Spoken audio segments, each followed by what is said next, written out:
අයිබෝන් මේ වීඩියෝ එක අවුරුදු 18ට වඩා අඩු නම් පුතේ දුවේ මේක බලන්න එපා. මේක වැඩිහිටියන්ට පමණයි කතාවක්. මම අද කතා කරන්නේ ලංකාවේ තුප්පහයි මානසිකත්වයක් තියෙන ලිංගික ඇරියස් තියෙන ලිංගික ලෙඩ්ඩු ටිකක් කරන් යන්න පේජ් එකක් සම්බන්ධයෙන්. පේජ් එකේ නම අම්මලාට කැමති ළමයි. නම ඒ විදිහට. හැබැයි ඇතුළේ පේජ් එකේ තියෙන්නේ තමන්ගේ අම්මව විකුණන්න හදන කාලකන්ණි පිරිසක් විසින් කරගෙන යනු ලබන පේජ් එකක්. ඒකේ සමාජිකයෝ 40000කට වැඩි.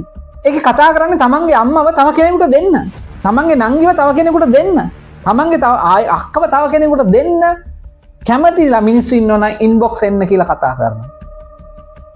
දවසට පේජ් එකේ ඊයේ දවසට විතරක් මේ අගෝස්තු මාසේ 24 අද උදේ මම මේ වීඩියෝ එක කරන්නේ ඊයේ දවසට 1774ක් පෝස්ට් ෂෙයා කරලා දෙනවා දවසට.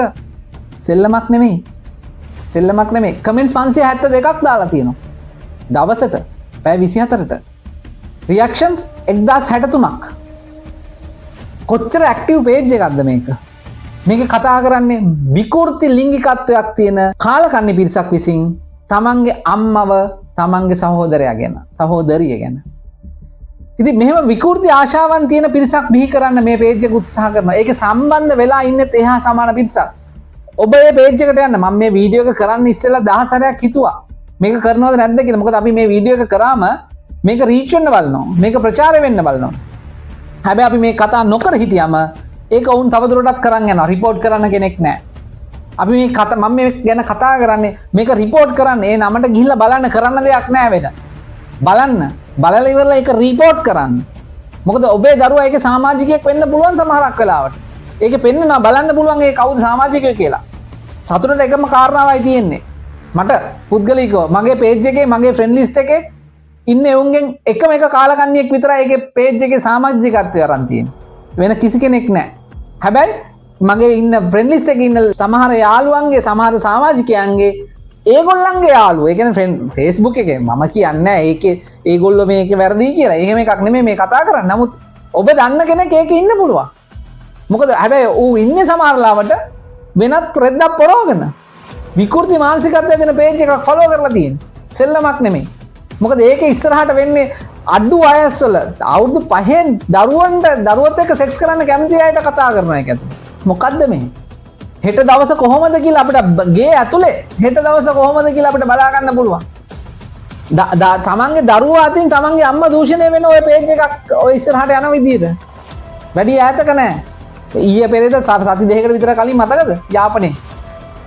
එහෙම සිද්ධියක් සිද්ධ වුණා. තමන්ගේ අම්මව දූෂණය කරන්න කොල්ල 4 දෙනෙක්ව දමලා එයා මග බලගෙන ඉන්න දරුවෙක් ගැන. මේ එකයි. දැන් මේ විදිහට පේජ් තියෙනවා නම් මේ විදිහට සමාජික එකතු කරලා උන් ඒව ගැන කතා කරනවා නම් ඒකට ප්ලැට්ෆෝම් එකක් හැදෙනවා නම් ඉස්සරහට කවර කතාවද? මොන කාලකන්නිකමද මේ? තුප්පයි මානසිකත්වයක් තියෙන ලෙඩ්ඩුත් අපි. ඔය සමාජිකයෝ සහ ඇඩ්මින්ලා මේවා පොලිසියට රිපෝට් වෙන්න ඕනේ. මේවා පොලිසියෙන් හොයන්න ඕනේ.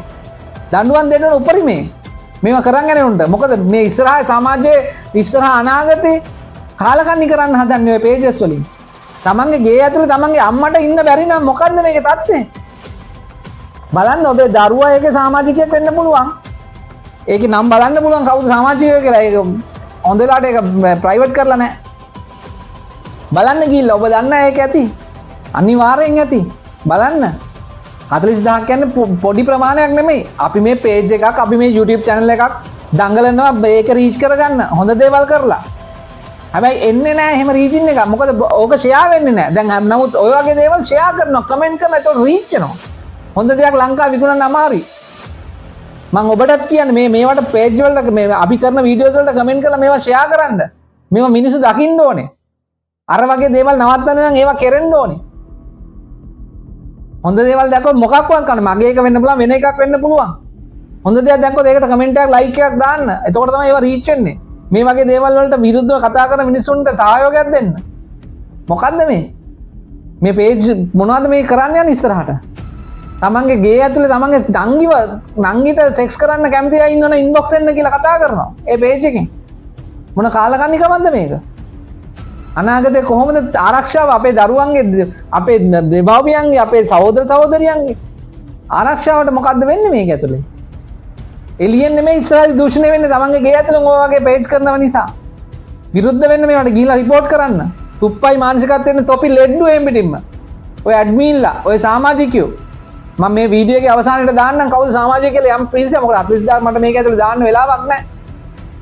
ඒ නිසා ඔබටත් බලන්න පුළුවන් මම ප්‍රොෆයිල් පික්චර් එක අඩු ගන්න නම නොදාහරි දාන්න. කවුද සමාජිකයෝ මුංග ලැජ්ජ කරන්න ඕනේ. ඔබ දැනගන්න කවුද ඒකේ සමාජිකයෝ කියලා ගිහිල්ලා. ඔබ දන්න අය ඇති ඒකේ. මොකද්ද මේ මොන තැනකටද මේක පත් වෙන්න හදන්නේ? ඔබට හැඟීමක් දැනීමක් තියෙනවා ඒක හරි. නමුත් ඒක කරන පිළිවෙලක් තියෙන්න ඕන. ඒකේ ඔබට ඔබේ අම්මව තෝරගන්න බැරි නම්, ඔබට ඔබේ නංගිව තෝරගන්න බැරි නම්, ඔබට ඔබේ අක්කා කවුද කියලා තෝරගන්න බැරි නම් තොපි ලෙඩ්ඩු එහෙම් පිටින්ම. මොන කරුමයක්ද මේක? එහෙම් පිටින් ලෙඩ්ඩු තොපි. බෙහෙත් ගනින්න. ගිහිල්ලා. මොන කරුමයක්ද මේ සමාජයේ මොකද්ද මේ තොපි කරන්න හදන්නේ? මේ හොඳ පාසල් වල ඉගෙන ගත්ත දරුවෝ වල ඉන්නේ සමාජිකයෝ වෙලා. ගිහිල්ලා බලන්න මේ ප්‍රොෆයිල් වලට. පුද්ගලික පාසල් වල රජයේ පාසල් වල හොඳට ඉගෙන ගත්ත දරුවෝ කාලකන්ණි තොපි ජාතක කරාට වඩා හොඳ නිකන් හිටියනම් ඔය වගේ සමාජික හැටියට ඉන්නේ උන්ගයි ඇඩ්මින්ලා හැටියට ඉන්නේ උන්ගයි යකෝ තමන්ගේ අම්මා වඳුර ගනින් ඔක්කොන් ඉස්සෙල් තමන්ගේ අම්මට ආදරය කරපන් කාලකන්ණි තවදුරටත් මේක ගැන කතා කරන්න දෙයක් නැහැ ෂෙයා කරන්න ඔබට ජය